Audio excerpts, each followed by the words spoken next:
I'm joined right now by Colonel Rob Maness. Rob, thank you for joining me. Hey, Matt. Thanks for having me on. So, you just told me off camera a little bit about Gator Pack. Why don't you tell our listeners a little bit about it? Yeah, Gator Pack is a hybrid super PAC. At the federal level, we support candidates directly, plus we raise money to do independent expenditures. Our goal this year is to raise more than six figures to give to Trump 47 committee. We just achieved that, so we're continuing to raise money. Our next goal is to raise a five-figure check for Charlie Kirk's Get Out the Vote effort through Turning Point Action, the ballot chase operation in, I think, Arizona, Wisconsin, and Michigan. So we want to help fund that. And then we've got another goal that we just set to help with the Pennsylvania chase operation that Cliff Maloney is running there, that we're trying to raise all before the end of August. So going into September, those ballot chase operations are going to be full force, and Republicans will be reaching hundreds of thousands of voters that we have left on the table in the 2020 and the 2022 elections. So it's so funny now because we keep saying the election's 5 months away, and whenever people say that, it's based off of November 5th, but now voting starts way earlier, unfortunately or fortunately, depending on how things go. What do you think is the key in turning out the vote? How are we going to translate these people who stayed at home in 2020 to vote now in 2024? Yeah, what I've been preaching to people, because I'm in the county executive committee for the GOP in my home county in Harrison County, Mississippi myself, and when I give talks to folks about the vote this year I say, find out when early voting starts in your state. On that day, go vote. Take 10 people to vote with you, and then every day after that voting is open, take 10 more people with you, and then on election day, take another 10 people. And that's how we get it to where, like President Trump says, be too big to rig. That's the goal. The words I've used is we've got to flood the zone. And just overwhelm the system so that no amount of fraud, if there is any, could ever keep us from winning, because we're going to have more votes than that. And that's what's key about the ballot chase program. Sure. And now you talk to a lot of people, you have a show that we just talked about. Are you sensing a shift, even in just the last 3.5, 4 years, where you say we need to get the people who stayed home in 2020 out to vote in 2024? Obviously, there's efforts to be made to sort of get them out, but do you think there's also a natural inclination out to vote when maybe a couple years ago they felt a little disillusioned? Yeah, I think the circumstances have really changed, especially since President Trump's been attacked through this lawfare that's been going on.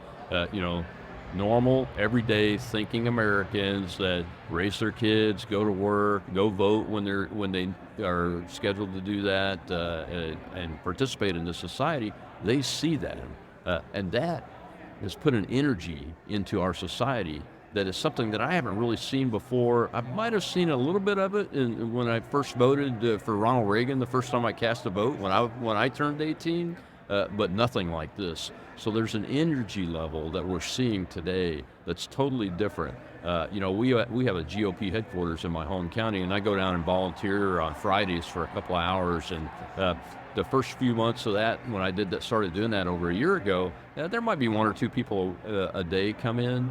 Today, you'll get 10 folks come in the first 15 minutes, and they all want to get some Trump flags and Trump signs because we have them at the headquarters there. And so the energy is really amped up, and rightly so, because the American people see that people like Donald Trump and the J6 political prisoners are all being treated differently than other people in our society have been treated by the law, and that's wrong, and that's inherent in our belief system for everybody. It doesn't matter what political party we're in or whether we're an independent. We see that as unfair. That energy is translating to this population, and I think Donald Trump is going to win so big on November 5th, and everybody remembers that's our objective. Everybody get in the boat so we hit the beach and take the objective. It's elect Donald Trump on November 5th. That energy's there. We just got to keep saying it. Those of us that have a small microphone or a big microphone, we all got to say it. Doesn't matter what's going on after the primary. Everybody in the boat.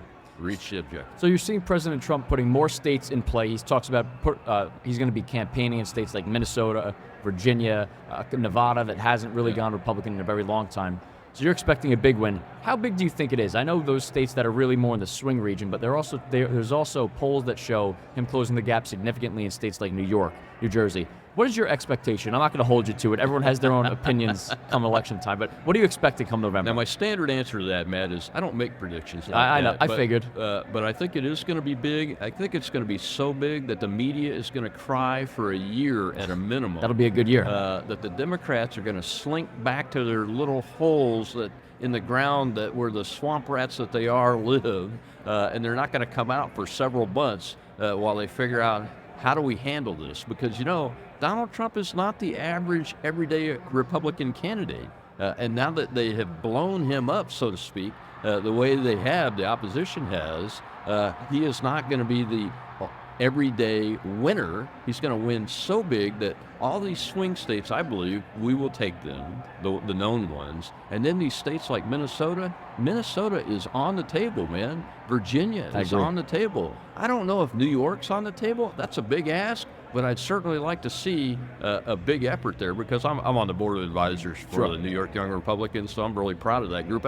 That's the young Republican group of the century, really, that I've ever seen since I started being active in politics in 2014, has been operating there, and they have flipped a lot of seats over to being red. It wouldn't surprise me if they were able to beat it, but I have no idea how big the win will be there. Well, and if you look at New York, the one thing I will say is it is trending that way because in 2022, Lee Zeldin only lost to Kathy Hochul by about 5 or 6 points in a state that Governor Cuomo won by 14, 23, 30-something%.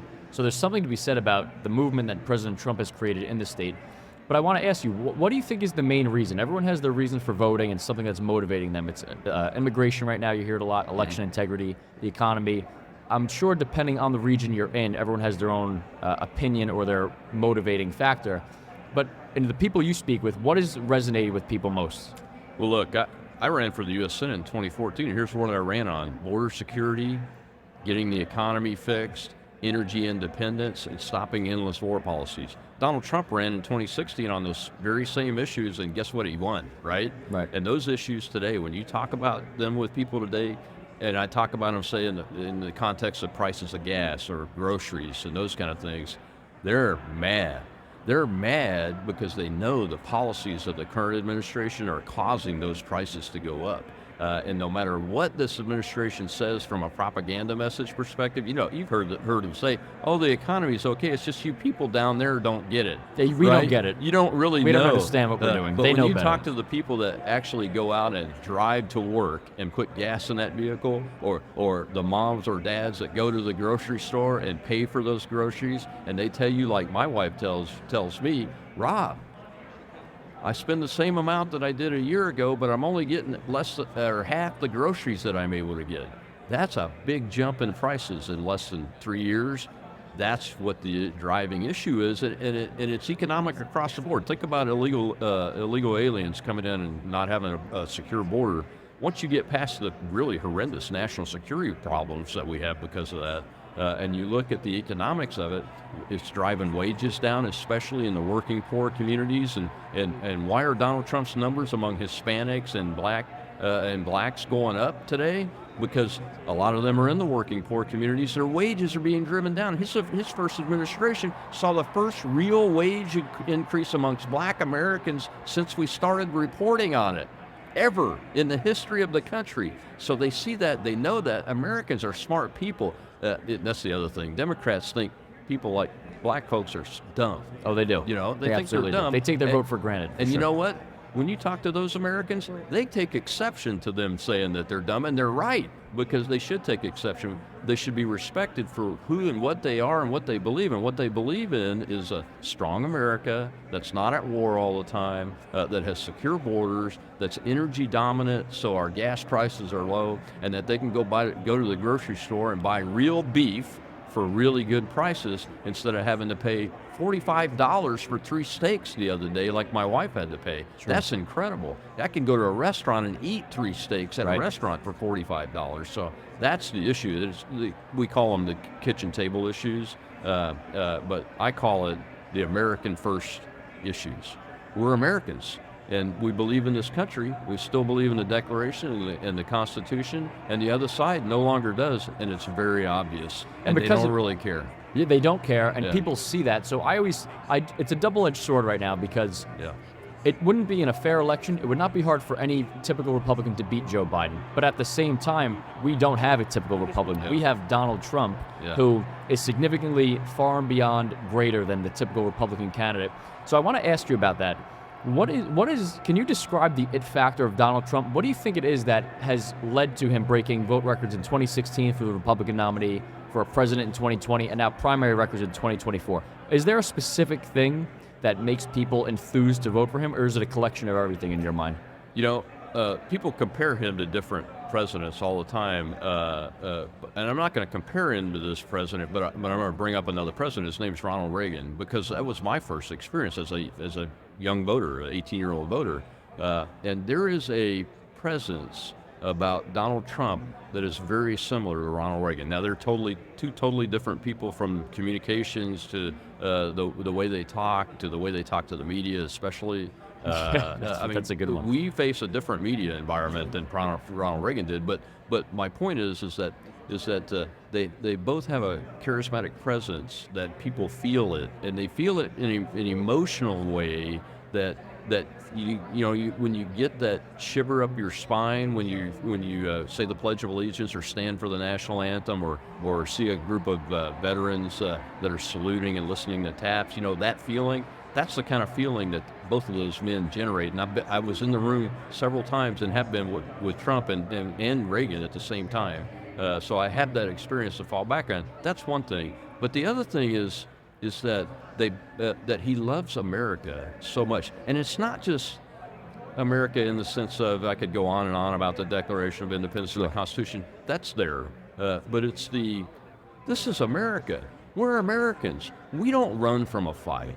Okay, and he's not running from the fight, whether it's with the crazy media, whether it's with the Marxist Democrats, whether it's with Russia, China. Donald Trump is an American, sees himself that way, and refuses to run from a fight. He also learns, he admits that he made some decisions in his first administration that he's going to change, especially on the personnel side, this administration, because it's imperative that we got to get his policies not only in executive orders, but in legislation, so that they have a life to them that goes beyond his administration. And he has plans to do that. That's the other thing, is everybody knows he has plans to do that, because he has the courage to tell people all the time. That's why these rallies are important, because every time he does a rally, he talks about policy. Although the media won't report on it, they like to report on the crazy, on stuff they like to say is crazy. Right. And you know what? I've been in a room with him. I've been sitting on airport ramps with him, listening to him, watching him, observing him, and the crazy's only on the media side, and the people that take advantage of that with the political propaganda on the other side, whether it's Republicans that don't like him or Democrats, obviously. So those are the really big things. And then the third thing is the policies. The policies that American politicians implement should take in mind the concerns and the interests of the American people before anything else. That's where the phrase America First comes from. Unfortunately, we live in a world where politicians on all sides that have power don't always do that. Donald Trump scares them. And that's the fourth thing. He scares them because he not only lays out America First policies, he's got a proven record of successfully implementing them, even in the face of having a Republican Congress that refused to fund, like his border wall. He has a record of picking people that can implement those policies, and this time, the American people that are voting for him and supporting him, I don't care if they're Democrat, Republican, Independent, whatever, they all know that he's not going to back down, and that's why he's right for the country. He's going to go down, I think, in history as the greatest president of the United States we've ever had, and I don't say that lightly. I agree, and I think it's the best summary is it's the action, right? We have all these politicians that say the right thing, and they never really back it up. Not only has he backed it up, he's coming back for more in spite of them wanting to imprison him. Think about it, for the rest of his life. So it's admirable, and I think people certainly feel that. So great discussion. Thank you for joining me today, and I appreciate it. Thank you very much. Thanks for having me, Matt. Appreciate what you do.